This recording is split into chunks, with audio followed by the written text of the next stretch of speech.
I wish I spoke Danish. It says in Scripture, Jesus invites children, and then he says, unless you become like one of these, you will never enter the kingdom of heaven.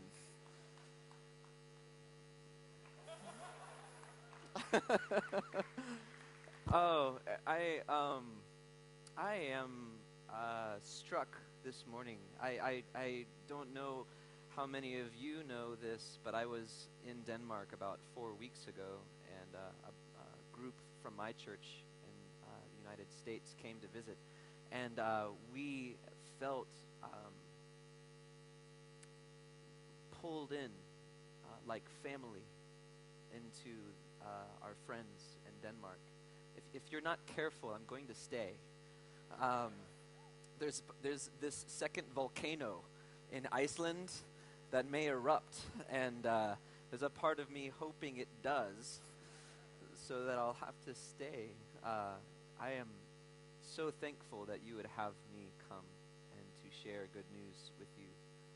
I want to review a moment last night and what we talked about last night and what grace is. And if we remember, grace for me is the idea of relationship. That grace invites us, brings us, draws us into this relationship. And this relationship is one-sided.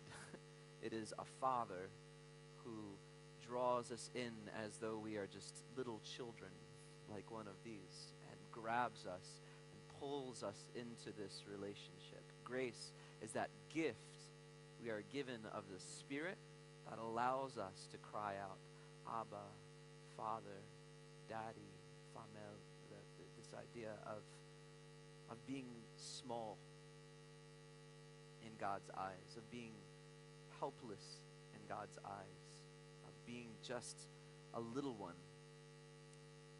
And I want to take this idea of being a child and a parent, and I want to talk today about then what do we do with this relationship, and to begin with, to talk about cheap grace, what it means to have cheap grace.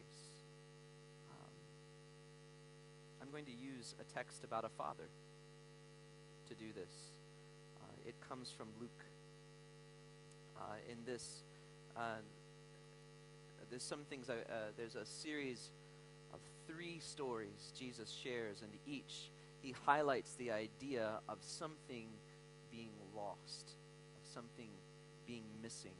And he talks first about a sheep that gets lost.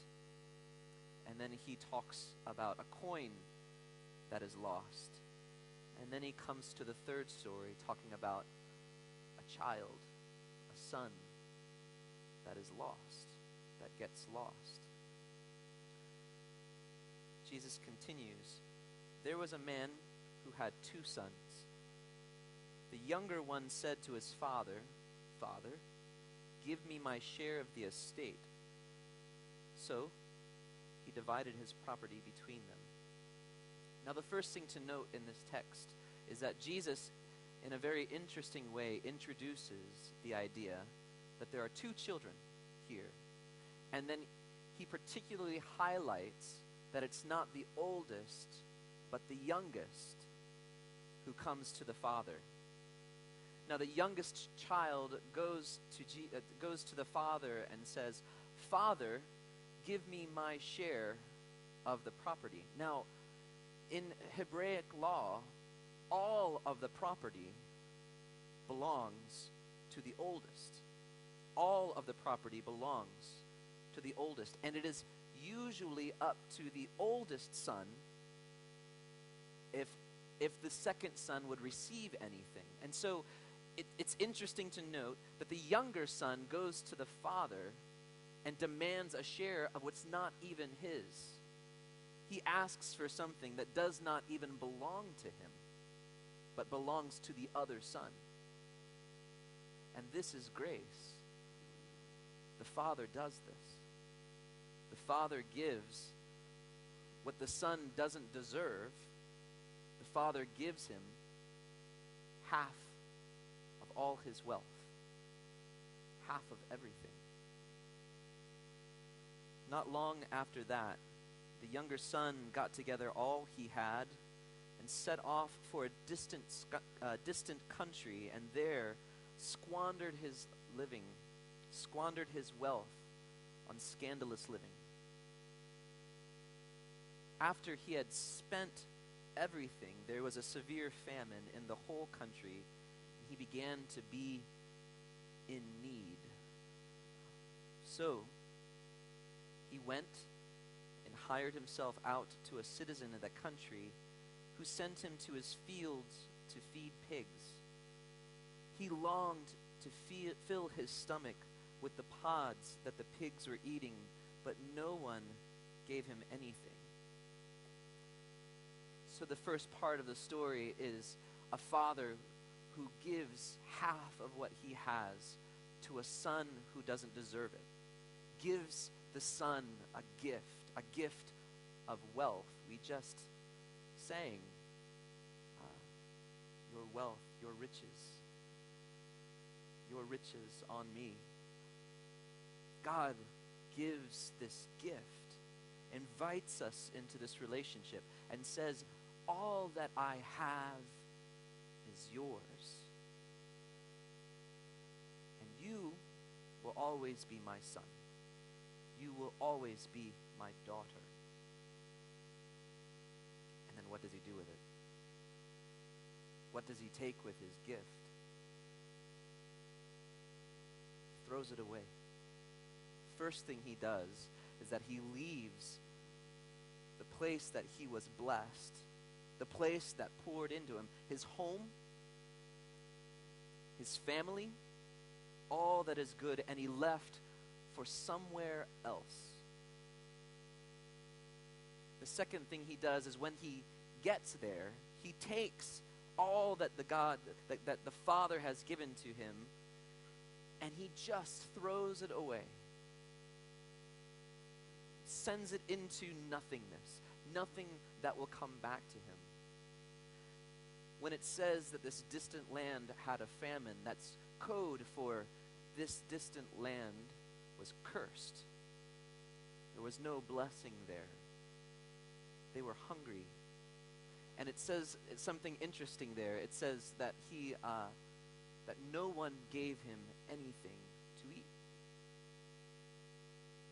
So not only has he spent everything in this foreign place, in a place that's not where home is, but there is no one there to care enough for him even to give him a piece of food.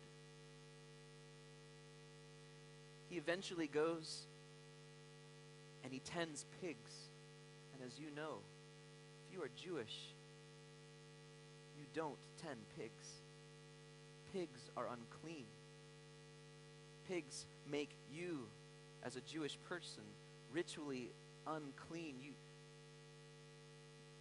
You are now not fit to be in others' company. You've lost it all.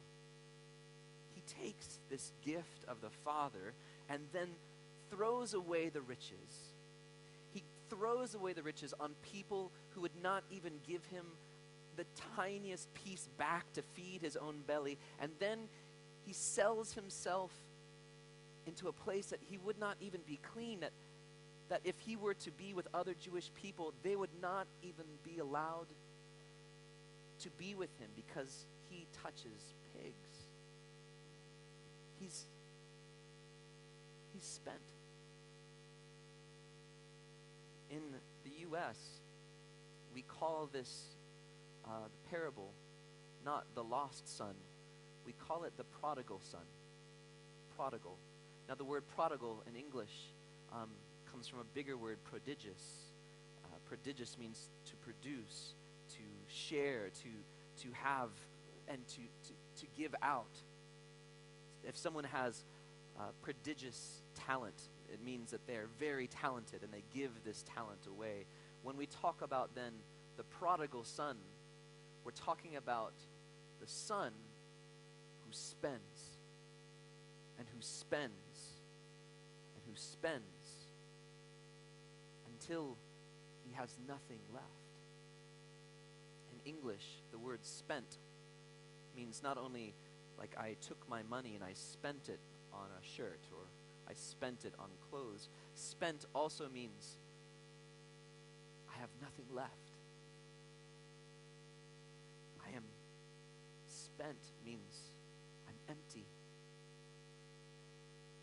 And in this case, I like the word prodigal because not only has he spent in his pockets, he's spent his money and his riches, but he's spent in his community. He has no home, no friends, no one to give him even a bite to eat. And he's spent emotionally and spiritually because he's resting with pigs.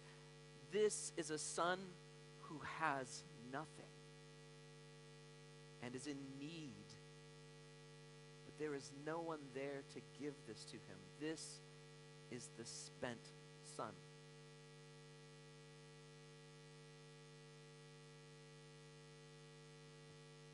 It says, when he came to his senses, in English, when it looks like Homer Simpson going, "No!" Yeah. That's the phrase to get in your mind. He's sitting in the pig filth, and the pigs are around him, and he has nothing in his pockets, and he has no one to care for him, and he is spent. He says, "Go!"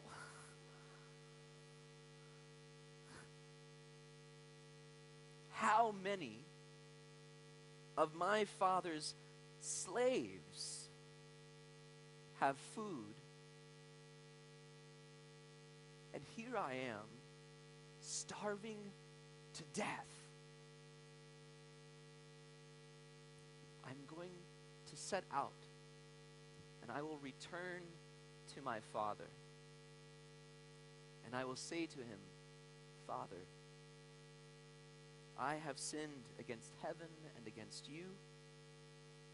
I am not worthy to be called your son. Make me like a slave to you."